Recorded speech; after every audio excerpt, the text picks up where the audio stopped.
Russia is burning through ammunition at a rate that no industrial economy can sustain, and the proof is not coming from Western intelligence estimates or Ukrainian propaganda. It is coming from Russian soldiers themselves, from production facilities going dark across the Urals, and from artillery batteries that used to fire 60 shells per day now rationing 15. For 2 years, military analysts predicted Russia would hit this wall. That prediction just became reality. The ammunition crisis is not theoretical anymore. It is operational, it is measurable, and it is changing the character of this war in ways that neither Moscow nor Kiev fully anticipated. Welcome to States News. If you have been following this war, you know that Russia's entire strategy has been built on one fundamental assumption, that its Soviet-era stockpiles and revitalized industrial base would outlast Western support for Ukraine. That assumption is now collapsing under the weight of mathematics that authoritarian regimes cannot propaganda away. I am going to show you exactly how Russia's ammunition supply has moved from abundance to crisis, why this represents a structural problem that cannot be solved with emergency measures, and what this means for the trajectory of the war through 2026. We will cover the specific production bottlenecks choking Russian artillery shell manufacturing, the frontline evidence from Russian units documenting their own ammunition shortages, and the strategic calculations this forces on Moscow's military planners. By the end, you will understand why the side that was supposed to win the attrition war is now losing it, and what happens when a military doctrine built entirely around firepower supremacy runs out of ammunition to fire.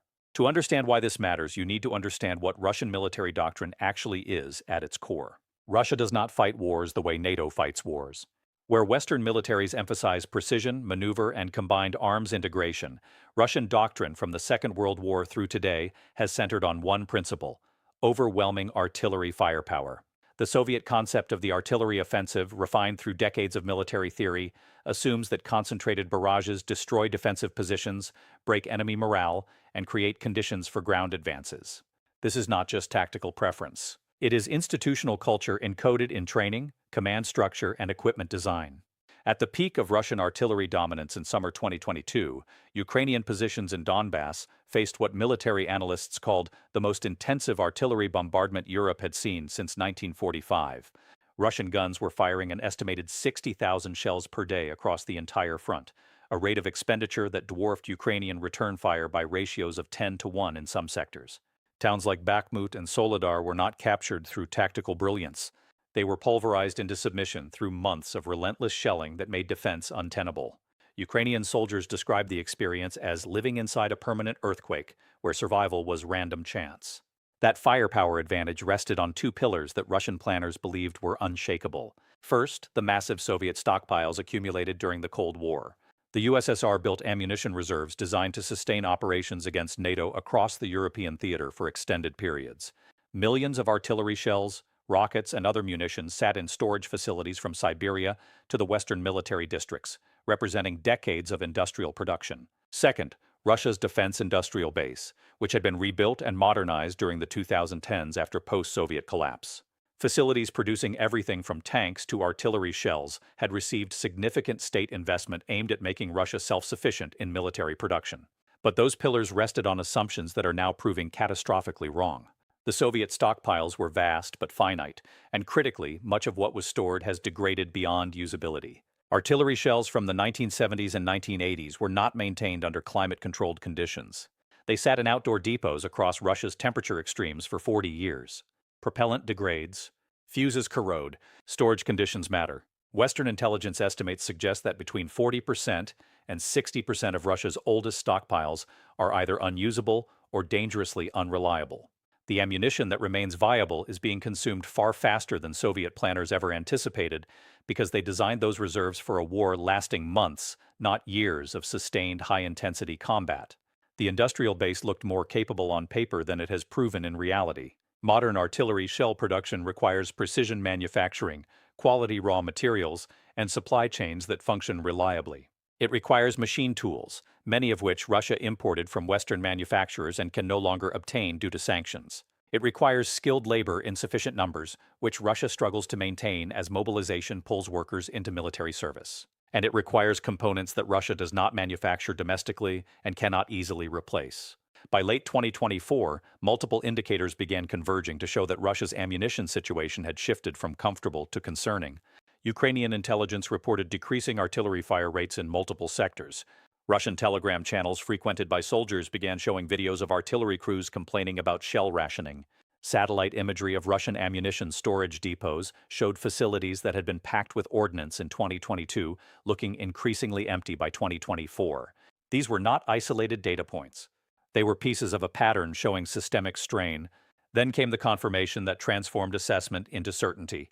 In February 2026, Ukrainian military intelligence released intercepted communications from Russian artillery units in the Zaporizhzhia direction. The conversations were mundane and therefore devastating in their authenticity. Battery commanders were arguing with logistics officers about daily shell allocations. One commander stated his unit had been ordered to reduce daily expenditure from 60 shells per gun to 15, a 75% reduction. Another intercept captured a battalion commander telling his subordinates that the ammunition shortage was not temporary, that it reflected production constraints that would not be solved in coming months. These intercepts aligned with frontline reporting from Ukrainian units who confirmed measurably decreased Russian artillery activity. Areas that had experienced near-continuous bombardment in 2023 were now seeing intermittent fire. Russian guns that used to engage any detected Ukrainian position were now firing selectively, conserving ammunition for targets deemed high priority. This was not a tactical adjustment. This was forced adaptation to scarcity. The question shifted from whether Russia faced an ammunition crisis to why it could not solve the problem through increased production. The answer lies in bottlenecks that cannot be resolved through decree or emergency spending. Artillery shell production is not simple manufacturing. A single 152mm artillery shell, the standard for Russian artillery systems, requires precision metalworking to create the shell casing, explosive filling using compounds like TNT or more advanced alternatives, fusing mechanisms that must function reliably under extreme stress, and propellant charges carefully balanced for range and consistency. Each component has its own supply chain and production requirements. Russia's shell production facilities, concentrated in cities like Perm, Nizhny Novgorod, and Kazan, face cascading constraints. The metalworking required for shell casings demands specific steel alloys and precision lathes capable of maintaining tight tolerances. Many of these lathes were imported from Germany, Japan, and Switzerland before sanctions. Replacements cannot be legally purchased, and smuggling industrial machine tools is substantially harder than smuggling microelectronics. The explosive compounds require chemical precursors, some of which Russia produces domestically and others which it previously imported from China and other sources. Those supply lines have tightened as secondary sanctions pressure increases. According to reporting from Radio Free Europe in March 2026, Russian facilities that were producing approximately 1.2 million artillery shells annually in 2023 had only managed to increase output to roughly 1.5 million shells in 2025 despite massive state investment and round-the-clock production schedules. To put that in context, at Russia's peak firing rate of 60,000 shells per day, those 1.5 million shells represent only 25 days of ammunition at maximum expenditure.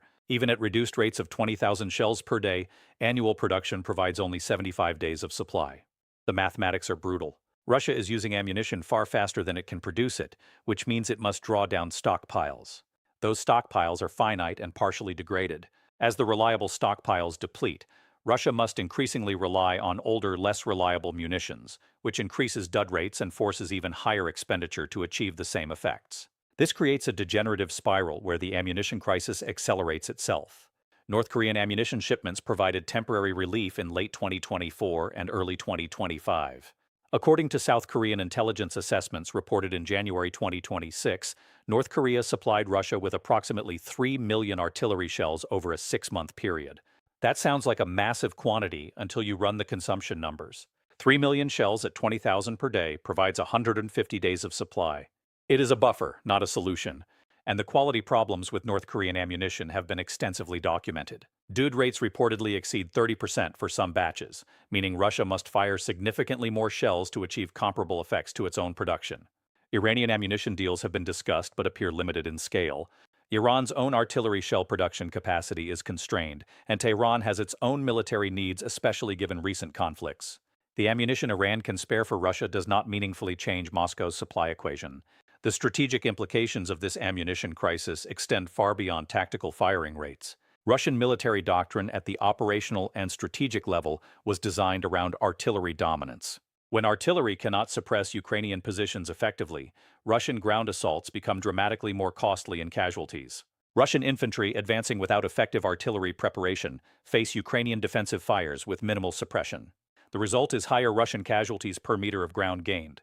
We are seeing this dynamic play out in real time in the Donetsk direction. Ukrainian General Staff reports from March 2026 noted that Russian assault tactics have shifted noticeably. Where 2023 attacks featured hours of preparatory artillery fire followed by infantry assault, 2026 attacks often feature minimal artillery preparation and immediate infantry movement.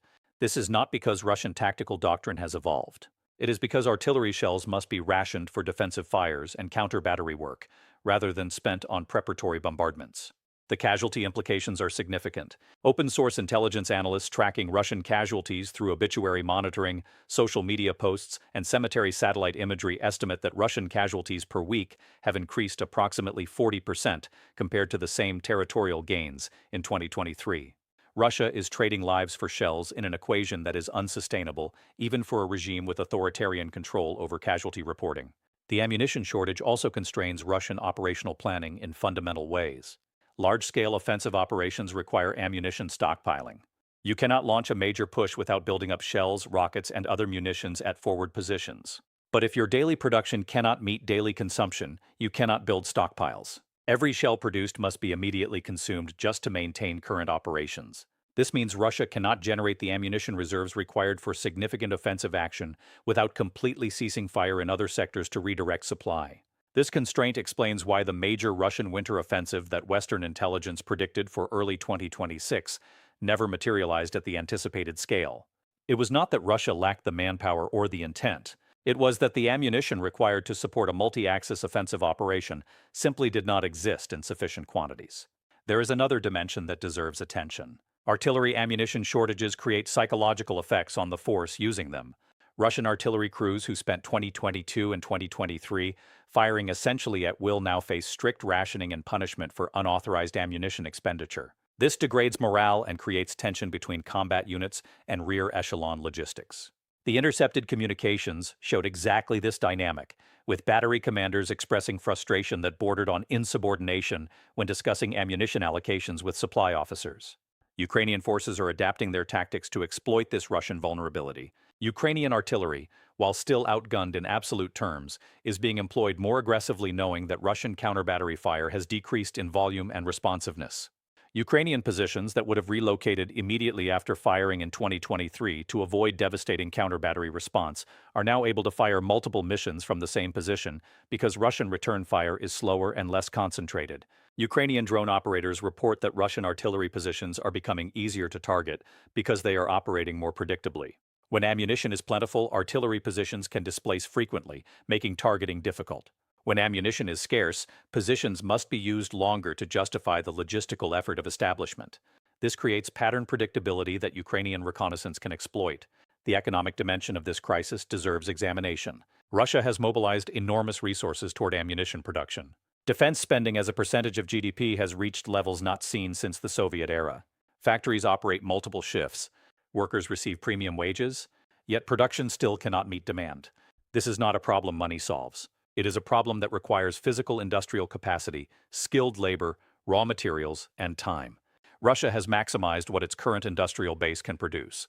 Meaningful expansion would require years of facility construction and workforce training that the war timeline does not permit. The long-term implications are equally significant. Russia is consuming capital stock accumulated over decades. Soviet-era stockpiles represent industrial investment from the 1970s and 1980s that can never be replaced at comparable scale. The Russian Federation's economy is a fraction of the USSR's industrial capacity. When these stockpiles are exhausted, Russia will operate entirely on current production, which we now know is inadequate to sustain high-intensity warfare. Now let us acknowledge what this does not mean. This does not mean Russia is about to collapse militarily in the next month. It does not mean Russian forces will run completely out of ammunition and cease fighting. What it means is that Russia's firepower advantage, the foundational element of its military strategy, has been neutralized and is trending toward Ukrainian parity or even advantage as Western ammunition production scales up through 2026. Russia retains significant military capability. Its forces hold defensive positions across approximately 18% of Ukrainian territory. Its manpower reserves, while strained, have not been exhausted. Russian defense industrial base continues producing tanks, armored vehicles, missiles, and other systems. But the specific capability that Russia's doctrine depends on, overwhelming artillery firepower, is degrading month by month. There are also uncertainties that must be acknowledged. We do not have perfect visibility into Russian stockpile numbers. Western intelligence estimates vary, and Russia obviously does not publish accurate data. It is possible that Russia has reserve stocks not yet identified or production capacity not yet detected. However, the pattern of evidence, from intercepted communications to observable firing rate, decreases to satellite imagery of depots, all points in the same direction. From Moscow's perspective, this creates an excruciating strategic calculation.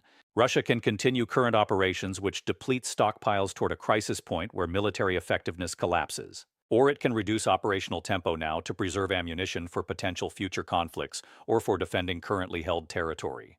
Neither option offers a path to the decisive victory Putin has promised. The political dimension cannot be ignored. Putin's regime has staked its legitimacy on military success in Ukraine. Admitting ammunition shortages would acknowledge that the special military operation is not proceeding according to plan. So Moscow fabricates alternative narratives. Russian media emphasizes Ukrainian casualties and de-emphasizes Russian difficulties. This works domestically in the short term but does not change the mathematical reality that artillery shells are consumable goods that must be produced faster than they are used. Ukrainian military planners understand they are watching a historic reversal. The side that was supposed to grind Ukraine into submission through superior firepower is now the side being ground down by industrial mathematics. This does not guarantee Ukrainian victory, but it fundamentally changes the war's trajectory.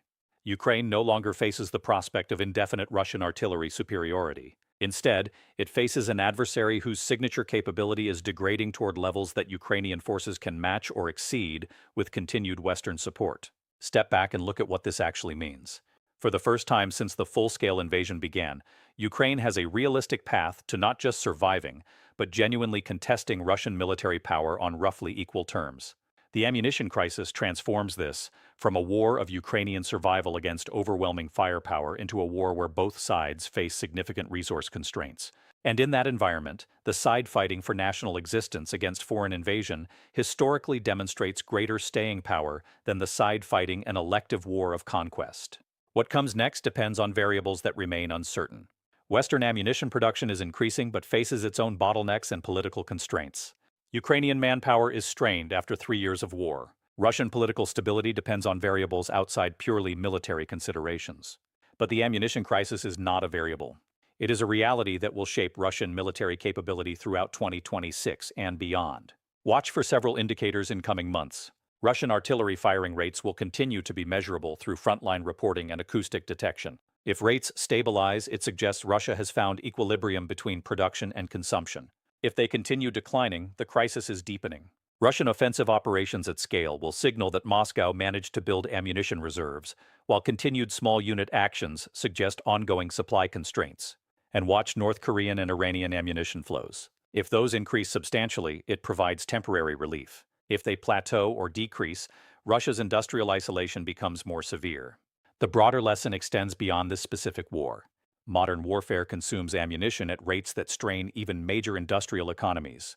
The United States faced its own artillery ammunition constraints supporting Ukraine and has had to dramatically increase production. China is watching these lessons and undoubtedly factoring them into planning for potential Taiwan scenarios. The side that can sustain production through industrial capacity and supply chain resilience has an advantage that tactical brilliance cannot overcome. Russia is learning what empires throughout history have learned. You can have the largest army, the most territory, and the most autocratic control over your population, but if you cannot produce ammunition faster than you consume it, the mathematics eventually defeat you. The question is not whether Russia faces an ammunition crisis. Ukrainian confirmation and Russian intercepted communications have settled that question. The question is how Moscow responds to a crisis that threatens the foundational assumption of its entire war strategy. If this analysis helped you understand why the war's dynamics are shifting in ways that most coverage is missing, subscribe and turn on notifications. We are covering the cascade effects of Russia's ammunition crisis on NATO planning and Chinese strategic calculations next.